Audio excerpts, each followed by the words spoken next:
नमस्कार, आप देख रहे हैं साधना न्यूज मध्य प्रदेश और मैं हूं आपके साथ मेघा जैन। वैसे तो इंदौर को आर्थिक राजधानी कहा जाता है और इंदौर स्वच्छता में भी लगातार नंबर 1 रहा है। इंदौर ने पिछले कुछ समय पहले ही स्वच्छता में छक्का लगाया है। इंदौर की स्वच्छता की बात करें या खान पीन की बात करें, इंदौर लगातार हमेशा नंबर 1 रहा है।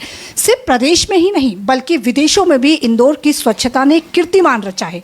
तो आज हमारे साथ एक ऐसे शख्स मौजूद है जो स्वच्छता पर बात करेंगे, विकास पर बात करेंगे। हमारे साथ मौजूद है राज्य सफाई कर्मचारी आयोग के अध्यक्ष प्रताप करोसिया जी, जो कैबिनेट मंत्री भी हैं।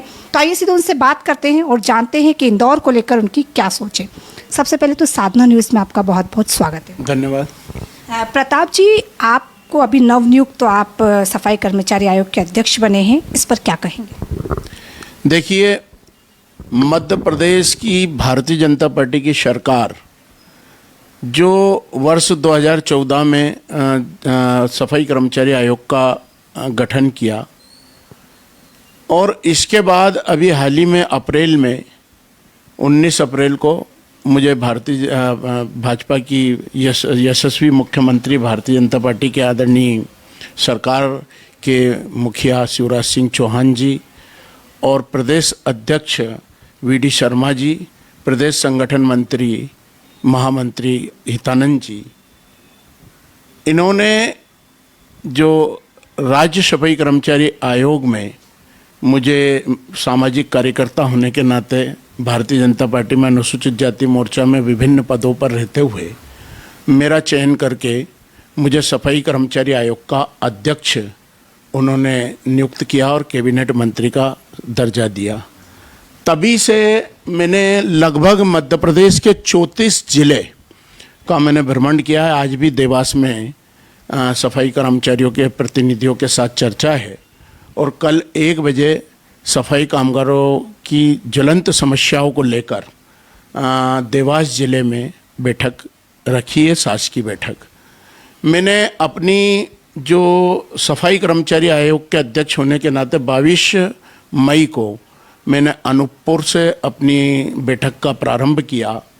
अनूपपुर, शहडोल, उमरिया, सतना, रीवा और अपना मंडला, ढिंडोरी, बालाघाट, सिवनी, नरसिंहपुर और ऐसे अपना नीमच, मंदसौर, यानी जितने भी संभाग हैं ग्वालियर से लेके ये ऐसे 34 जिलों में मैंने ये पाया कि जो सफाई कर्मचारी हैं उनके हित संरक्षणों को ध्यान में रखते हुए मध्य प्रदेश की भारतीय जनता पार्टी की सरकार अनेकों नीति निर्धारित करके उन गरीबों के कल्याण के लिए कई योजनाएं बनाकर उन्होंने भेजी। जैसे कि जो बरसों से सफाई कामगार काम कर रहे थे और उनको दैनिक वेतनभोगी के रूप में 2007 में जिनकी सेवाएं 10 वर्ष पूर्ण हो चुकी थी, ऐसे कर्मचारियों को स्थायी किया जाना था। लेकिन कहीं कहीं नगरीय निकायों में जो अधिकारियों की कुछ सोच ऐसी रही कि 2016 के आदेशों का परिपालन नहीं करते हुए उन्होंने आज दिनांक तक कई नगरीय निकायों में सफाई कर्मचारियों को स्थायी नहीं किया। हमने जहाँ भी जिन जिलों में हम गए, जैसे Anuppur collector, Umaria collector, Shahdol collector, यानी सब दूर कलेक्टर ऑफिस में बैठक हुई। उनमें CMHO, अपने मुख्य चिकित्सा अधिकारी, सभी नगरीय निकायों के अधिकारी, आयुक्त और CMO और आदिम जाति अनुसूचित जाति कल्याण विभाग और पुलिस विभाग के SP, ये सब अधिकारी मौजूद रहते थे। इनमें जैसे हमारा जो सबसे ज़्यादा सफाई कामगारों का मुझे जो देखने में आया कि ठेकेदारी प्रथा में ज़्यादा शोषण हो रहा है। नगरीय निकायों में हमने जहाँ भी गए वहाँ निर्देश दिए कि ऐसे सफाई कर्मचारी जिनको अपनी दैनिक वेतनभोगी के रूप में 2007 में 10 वर्ष पूर्ण हो चुके हैं, उनको 1 माह के भीतर उनके रिक्त पदों पर स्थायी किया जाए। कलेक्टरों ने भी, हम जैसे बैठक लेके उठे तुरंत ही सभी कलेक्टरों ने अपने अपने ज़िलों में निर्देश दिए और वो कार्रवाइयाँ चल रही हैं। कहीं कहीं स्थायीकरण के कार्य भी हो रहे हैं। इसी प्रकार जो कई नगरीय निकायों में जैसे EPF और ESIC ये काट के जमानी करा गया था, तो उनके निर्देश दिए और जहाँ पर कटौतरा हो रहा है उन दैनिक वेतन भोगियों को उनकी डायरी वितरित करने के हमने आदेश दिए, स्वास्थ्य परीक्षण के आदेश दिए, निर्देश दिए। और सभी जगह पर जो सफाई कामगारों का, जैसे आवासहीन सफाई कामगार हैं, कॉलोनी विकसित है और अभी तक मकान नहीं दिए गए, तो जो भारत सरकार का जो सोच है कि जैसे स्वच्छ भारत मिशन 2014 में भारत के प्रधानमंत्री आदरणीय नरेंद्र भाई मोदी जी ने वाल्मीकि आश्रम पचकुइया धाम दिल्ली से इस अभियान की 2 अक्टूबर को घोषणा की और वहाँ झाड़ू लगाकर सफाई करके और सफाई कामगारों के साथ बैठ के भोजन करके उन्होंने इस योजना का प्रारंभ किया। और निश्चित स्वच्छ भारत मिशन में हम ये सोचते थे कि ये लोगों का सोच था कि स्वच्छ भारत मिशन क्या है, ये सफाई। लेकिन गांधी जी ने कहा था आज़ादी के बाद कि जब देश आज़ाद हुआ कि एक कदम स्वच्छता की ओर। कांग्रेस ने कभी भी गांधी जी की बात नहीं मानी और उन्होंने साफ सफाई स्वच्छता पे ध्यान नहीं दिया। लेकिन भारतीय जनता पार्टी की सरकार रही, नरेंद्र भाई मोदी जी मुख्य प्रधानमंत्री बने और उन्होंने सबसे पहला मिशन स्वच्छ भारत मिशन लगाया। और उनका जो सोच था कि जो गाँव में, जैसे हमारा भारत की आबादी का 85% हिस्सा ग्रामों में निवास करता है, तो उनका ये सोच था कि गाँव के अंदर शौचालय नहीं होने के कारण विशेषकर महिलाएं, हमारी बहनें, माताएं, वो रात के अंधेरे का सोच के लिए इंतज़ार करती थी।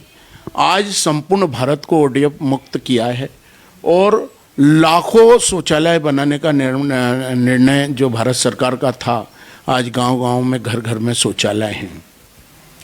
इसी प्रकार जैसे दिल्ली प्रदेश में अभी मामले उठे थे कि कूड़ों के पर्वत बने हुए हैं, आज हम इंदौर में देखें कि इंदौर के जो आयुक्त मनीष सिंह जी उस समय थे, तो उन्होंने इस स्वच्छ भारत मिशन की जड़ को पकड़ा और उन्होंने सफाई कर्मचारियों की यूनियनों से बात की और उन्होंने स्वच्छ भारत मिशन में एक सराहनीय कार्य किया।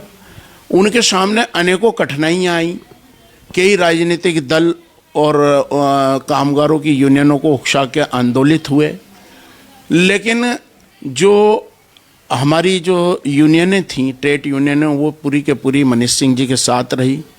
और हमारी जो महापौर मालिनी गौड़ जी उस समय थीं, उनका और आयुक्त का तालमेल होने के कारण और उनका भी हेतु उद्देश्य ये था कि इंदौर सफाई में नंबर 1 बने। तो जिस प्रकार उन्होंने कचरे का निपटान, घर घर कचरा कलेक्शन और जो हाजिरी थी उसको 100% सफाई कामगारों की हाजिरी की, उसी को लेकर आंदोलन हुए। क्योंकि कुछ ऐसे अधिकारी थे जो लगभग 60% लोगों को यानी काम से बराबर ध्यान नहीं देते थे, छोड़ देते थे। तो 100% हाजिरी होना, और सफाई कामगारों ने भी ये माना कि निश्चित ही हमारे शहर का नाम रोशन करना है, तो उन्होंने 8 से 10 घंटे भी मेहनत की और उसी के परिणाम आए कि प्रथम बार मनीष सिंह जी के नेतृत्व में इंदौर नंबर 1 आया। तो क्या हम इंदौर को अब दोबारा, जैसे छक्का तो इंदौर लगा चुका है और अब आपके पूर्ण जिम्मेदारी है इस चीज़ की, तो क्या हम दोबारा इंदौर को अब नंबर 1 देख पाएंगे? देखिए, दोबारा की बात नहीं करें, इंदौर 1 नहीं, 2 नहीं, 3 नहीं, 4 नहीं, 5 नहीं, 6 बार नंबर 1 पे आया है और 7वीं बार भी। क्योंकि इंदौर में जो इंदौर का जनमानस है, इंदौर का व्यापारी वर्ग है, इंदौर के नागरिक हैं, वो पहला सफाई कामगारों को कहते थे कि अरे ये तो कुछ भी हैं, कुछ भी बोलते थे। लेकिन आज आपने ये देखा कि किसी भी बस्ती में जब इंदौर नंबर 1 पे आता है तो सफाई कामगार महिलाओं का, सफाई कामगार भाइयों का, यानी नगर निगम तो अपना सम्मान करती ही है, लेकिन सफाई कामगारों का हर बस्तियों में सम्मान होता है, उनके स्वागत होते हैं, तो उससे उनका उत्साह बढ़ता है।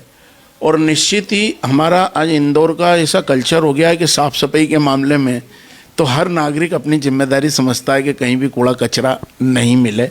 और आज वही कारण है कि इंदौर के 7वीं बार भी नंबर 1 की श्रेणी में इंदौर खड़ा होने जा रहा है। जिस तरीके से लगातार अभी खबरें आ रही थी कि इंदौर का जो गार्बेज कलेक्शन है जो पालदा में या जहाँ पर किया जा रहा है वहाँ पर से कहीं ना कहीं दुर्गंध इतनी ज़्यादा है कि वहाँ के रहवासी लगातार परेशान हैं और इससे कहीं ना कहीं ये बीमारू इंदौर भी हो सकता है। तो इस पर आप क्या कहेंगे, आपकी क्या सोच? देखिए, आपने इंदौर जब दिग्विजय सिंह जी की सरकार थी तब का इंदौर देखा। उस समय यानी पूरे रोडों पर गड्ढे थे। आज इंदौर पूरा विकसित है। टिंची ग्राउंड में आप कह रहे हो कि दुर्गंध, वहाँ पर लोगों ने पार्टियाँ मनाई हैं।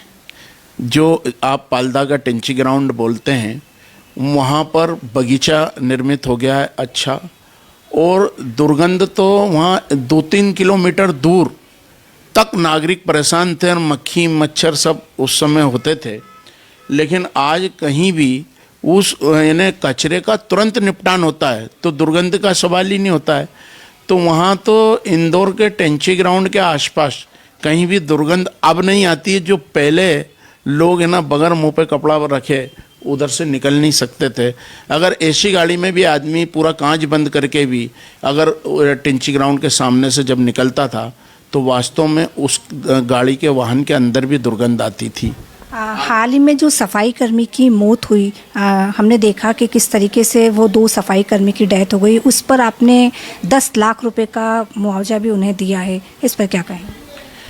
देखिए, ये बहुत ही दुर्भाग्यपूर्ण घटना है कि ग्वालियर में एक प्राइवेट कंपनी के द्वारा नगर निगम ने उनको ठेका दिया और उस ठेके में उनको बगैर औजार उपकरण के उन्हें चेंबर लाइन में उतारा। जबकि भारत सरकार ने जो सर पे मिला ढोने की प्रथा और हाथ से मिला ढोने की प्रथा का एक कानून बनाया 2013 में, और वो नियम पूरे भारत में लागू है। और उसी के तहत आज हम दावे से कह सकते हैं कि मध्य प्रदेश में सर पे मिला ढोने की प्रथा और हाथ से मिला ढोने की प्रथा को पूर्ण रूप से समाप्त किया है। यदि किसी भी जिले के अंदर कोई सफाई कामगार सर पे मिला ढोता पाया जाएगा तो जिले का प्रमुख अधिकारी पर प्रकरण दर्ज होगा। तो हमने इस चीज़ को देखा तो ग्वालियर में 2 सफाई कामगारों को ड्रेनेज में बगैर औजार उपकरण के उतारा, जबकि 42 उपकरण वहाँ पर मौजूद होना चाहिए जब भी व्यक्ति को ड्रेनेज में उतारते हैं, और उसका परीक्षण होना चाहिए। ये सारा नियमों का पालन प्राइवेट संस्था ने नहीं किया। जब हमें मालूम पड़ा कि 2 परिवार के नौजवान युवा उनकी मृत्यु हो गई, तो उस समय मैं भोपाल था। तो भोपाल में 8 बजे चला तो सवेरे 6 बजे ग्वालियर पहुँचा और मैंने सर्किट हाउस में आयुक्त और पूरे नगरीय निगम के आमला पूरा बुलाया, और हमारा नगरीय प्रशासन विकास विभाग ने हम वहीं उन्होंने 10-10 लाख रुपए के दोनों परिवारों को चेक बनाए, और मैं और प्रद्युमन तोमर हमारे जो मंत्री हैं और मुन्नालाल गोयल वहाँ अपने निगम के चेयरमैन हैं, हमने जाकर उनके परिवार में बैठकर और उनको 10-10 लाख रुपए की, क्योंकि देखो ये राशि तो एक परिवार की सहायता और अनुकंपा, लेकिन जो उस परिवार को क्षति पहुंची उसकी भरपाई कोई नहीं कर सकता। और इस कारण और उन पर प्रकरण भी दर्ज कराया, ठेकेदार जेल में है। नगर निगम के भी यदि कोई अधिकारी दोषी होंगे तो उनके ऊपर भी कार्रवाई होगी, हम ये निर्देश दे के आए। इसी प्रकार झाबुआ में, कोटा राजस्थान में भी 2 परिवार आदिवासियों के साथ इस प्रकार की घटना हुई। मैं झाबुआ भी गया था, दोनों परिवारों से मिल के आया, उनको भी 10-10 लाख रुपए की राशि ठेकेदार द्वारा दी है। अभी मैंने पत्र को राजस्थान सरकार को लिखा है कि जो नियमानुसार नगरीय निकाय द्वारा जो राशि दी जाना है वो उनको दी जाए 10-10 लाख रुपए। तो इस प्रकार दोनों परिवारों में, इधर भी आदिवासी परिवार था उसमें क्षति हुई, सफाई कामगार वर्ग के थे। तो अब मध्य प्रदेश की सरकार ने जल मल एक योजना नीति बनाई है, और उसमें अभी स्वच्छ भारत मिशन में भी ये है कि इसमें भी कर्मचारियों को हम कितनी सुविधा और सुरक्षित रख सकते हैं, इसमें भी पॉइंट है। तो ये भारत सरकार का सोच है कि अब कर्मचारियों की सुरक्षा और बढ़े और इनको सुरक्षा प्रदान हो। ये बड़े नालों में नहीं उतरे, नालियों में नहीं उतरे, इसे उपकरण मध्य प्रदेश की सरकार ने, अभी आप देखें इंदौर नंबर 1 आया ना, तो इंदौर में जो सराहनीय कार्य सफाई कामगार वर्ग के लिए किए हैं, मैं समझता हूँ पूरे भारत में कहीं नहीं हुए होंगे। आज सफाई कामगारों की सबसे मूलभूत समस्या थी कि वो खुले में अपने विवाह, शादी, मान पूजा, छठी, धार्मिक कार्यक्रम, सांस्कृतिक गतिविधियां, राजनीतिक कार्यक्रम जो भी करना है वो खुले में टेंट लगा के करते थे।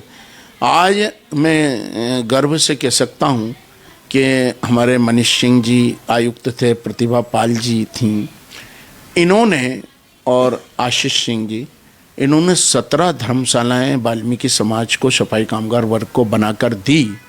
और मैं समझता हूँ कि कोई गंदी नाली के किनारे ज़मीन का चयन नहीं किया, किसी झोपड़पट्टी में नहीं किया। उन्होंने शहर के मध्य में 25-25 हज़ार रुपये स्क्वायर फीट, जहाँ पर भूमि का रेट है, गाइडलाइन है, ऐसे स्थानों पर 10-10 हज़ार स्क्वायर फीट पे 5-5 करोड़ रुपए की लागत से इंदौर नगर निगम ने 17 भवन वाल्मीकि समाज को बना के दिए। इसी के साथ जो हम सर पे मिला ढोने और हाथ से मिला उठाने की प्रथा पे जो बात कर रहे हैं, इनका पुनर्वास होना चाहिए जिन्होंने ये कार्य को छोड़ा। एकमात्र मध्य प्रदेश की इंदौर नगर निगम है जिसने 200 वाहन जो किराए से 1-1 लाख रुपए में वो वाहन लगाते थे, तो उन्हीं वाहनों को प्रतिभा पाल जी जो तत्कालीन आयुक्त थी, अभी रीवा की कलेक्टर हैं, उनसे हमने बात की कि ये सफाई कामगारों का पुनर्वास हो, इनके रोजगार धंधे बढ़ें, तो क्या करना है। तो उन्होंने 1 बिलियन कन्वेंसर में कम से कम 40 लाख रुपए खर्च करके सफाई कामगार परिवारों के बेरोजगार पुत्र पुत्रियों के लिए एक लोन मेला लगाया था। और उस लोन मेले में उन्होंने जो नगर निगम में जो गाड़ियां लगना थी, जैसे जेंटिंग टैंकर हैं, शिपिंग मशीन है, ड्रेनेज की हैं, और घर घर कचरा कलेक्शन की गाड़ियां हैं, डंपर हैं, तो जो उपकरण नगर निगम में लगना थे उन्होंने चयन किए 200 वाहन। और नगर निगम ने ये गारंटी दी कि 10 साल तक इनका वाहन हम अनुबंधित करेंगे और 75 हज़ार रुपया एक कर्मचारी को हम देंगे महीने का, उसमें डीजल और ड्राइवर उनका। बैंकों को बुलाया तो बैंकों ने नगर निगम की गारंटी पे लोन सेंक्शन किए, 15 लाख 14 लाख रुपए का लोन, एक वाहन आया। तो अभी हमने पिछले दिन मुख्यमंत्री आए थे तो उनसे भी 10 वाहन बंटवाए थे। इस प्रकार लगभग हमारे 81 वाहन नगर निगम में लग चुके हैं। तो एक अधिकारी की अच्छी सोच और सफाई कर्मचारी वित्त विकास निगम ने जो 14 लाख रुपए का वाहन आया, उसमें 4,25,000 रुपए का अनुदान राष्ट्रीय सफाई कर्मचारी वित्त विकास निगम ने दिया। तो इस प्रकार 9 लाख रुपया उसको भरना है कर्मचारी को, और वो 9 लाख रुपए की किस्त 75 हज़ार रुपये उसके पास आएंगे, 25 हज़ार रुपये उसका किस्त सहित भुगतान होगा। तो आप ये मानो कि एक परिवार का सदस्य अगर शासन की जो योजना है उसका लाभ उस परिवार में मिलता है तो उस परिवार में निश्चित बदलाव होता है। तो जो 200 परिवारों को वाहन मिलेंगे, अभी 71 लोगों को वाहन लग चुके हैं, तो उनके 10 साल तक 75 हज़ार रुपया मिलना है, तो 50 हज़ार एक परिवार को मिला। तो 200 परिवार के जीवन का बदलाव शासन के जो नीति हैं और जो अधिकारियों का अच्छे सोच के कारण जो हुआ, तो जिस परिवार में आज 50 हज़ार रुपया अगर वहाँ का एक बेरोजगार युवा कमा रहा है, तो वो उसके परिवार के बच्चे को नाली सफाई करने के लिए, हाथ में झाड़ू लेकर झाड़ू लगाने के लिए, कचरा उठाने के लिए नहीं भेजेगा, वो स्कूल और कॉलेज का रास्ता बताएगा। और जब निश्चित बच्चा पढ़ लिख के शिक्षित हो जाएगा तो वो भी अफसरी के अच्छे पदों पर बैठेंगे, और ये बदलाव अस्वच्छ धंधा छोड़ के अच्छा उनके जीवन स्तर ऊंचे उठेंगे। तो ये एक अधिकारी की सोच से और शासन की नीति से जब 200 परिवार में बदलाव होगा, तो ऐसे बदलाव जब होते हैं तो निश्चित इसी से समाज परिवर्तित होता है और देश का विकास होता है। मेरा आखिरी सवाल कि नगर निगम में जिस तरीके से इंदौर में जो महत्वपूर्ण कार्य हो रहे हैं उसको जनता ने तो बहुत सराहा, लेकिन कहीं ना कहीं कांग्रेस पार्टी लगातार भ्रष्टाचार के आरोप लगा रही है। G20 की मीटिंग की बात करें तो वहाँ पर भी आरोप लगे भ्रष्टाचार के, पेड़ पौधों की बात करें तो वहाँ पर आरोप लगे, ब्लॉक्स की बात करें तो वहाँ पर आरोप लगे। तो आप इसको कैसे देखते हैं? देखिए, जिस दिन हमारे माननीय प्रधानमंत्री नरेंद्र भाई मोदी ने जब प्रधानमंत्री की शपथ ली, उन्होंने किया ना खाऊंगा ना खाने दूंगा, यानी भ्रष्टाचार पे पूर्णतः रोक लगाई। कांग्रेस के प्रधानमंत्री ने खुली आम सभा में कहा कि मैं केंद्र से 1 रुपया भेजता हूं तो नीचे आते आते वो 20 पैसे रह जाता है। तो उन्होंने ये स्वीकारा कि हमारी सरकार भ्रष्ट है। भारतीय जनता पार्टी की सरकार में आप मध्य प्रदेश की सरकार को ले लो, आप जब दिग्विजय सिंह मुख्यमंत्री थे तो इस मध्य प्रदेश की हालत क्या थी। ये एक मध्य प्रदेश देश के बीमारू राज्य की श्रेणी में खड़ा होने वाला प्रदेश था। यहाँ स्कूल की समस्या, यहाँ अस्पताल की समस्या, यहाँ बिजली पानी सड़क की समस्या, यानी एक बीमारू राज्य की श्रेणी में कांग्रेस ने इसको खड़ा किया। अब एक बात बताओ कि यहाँ CM एमराइज स्कूल खुल रहा है, शासकीय स्कूलों में एडमिशन के लिए लाइनें लग रही हैं और परसेंटेज के आधार पर शासकीय स्कूलों में प्रवेश मिल रहा है। तो एक सरकारी स्कूल का उठाव। दूसरा, जो अस्पताल हैं, उन अस्पतालों में पूरी मूलभूत सुविधाएं सब दूर हमारे अस्पतालों में हमारे मुख्यमंत्री शिवराज सिंह चौहान जी के नेतृत्व में है। आज गांव का आदमी तो बिजली का सपना देखता था, लेकिन आज किसी भी दूर दराज के मध्य प्रदेश के गांव में चले जाओ तो वहाँ सड़क मिलेगी और बिजली के खंभे गड़े मिलेंगे और बिजली मिलेगी। तो ये जो सुविधा है, गांव की सड़क को शहर की सड़क से जोड़ना और शहर की सड़क से को राजधानी की सड़क से जोड़ना, जब भी प्रदेश का और देश का विकास होता है। ये उद्देश्य हमारे माननीय स्वर्गीय अटल बिहारी वाजपेयी जी ने सड़कों को और नदियों को मिलाने का जो काम किया था, आज वही काम को मध्य प्रदेश के यशस्वी मुख्यमंत्री शिवराज सिंह चौहान जी ने पूरा किया है। नदी को नदी से मिलाकर आज देवास में टैंकरों से पानी जाता था, आज देवास खुशहाल है। उज्जैन में यह है। तो हमारा जो रोजगार के लिए लोग तरसते थे, आज मालिक सोचता है कि मेरे यहाँ से नौकर नहीं भाग जाए। तो ये मध्य प्रदेश की स्थिति को एक ऐसा विकसित राज्य के रूप में अगर खड़ा करने का किसी ने काम किया है तो भारतीय जनता पार्टी की सरकार ने। बहुत बहुत धन्यवाद। आप देखते रहिए साधना न्यूज़ मध्य प्रदेश।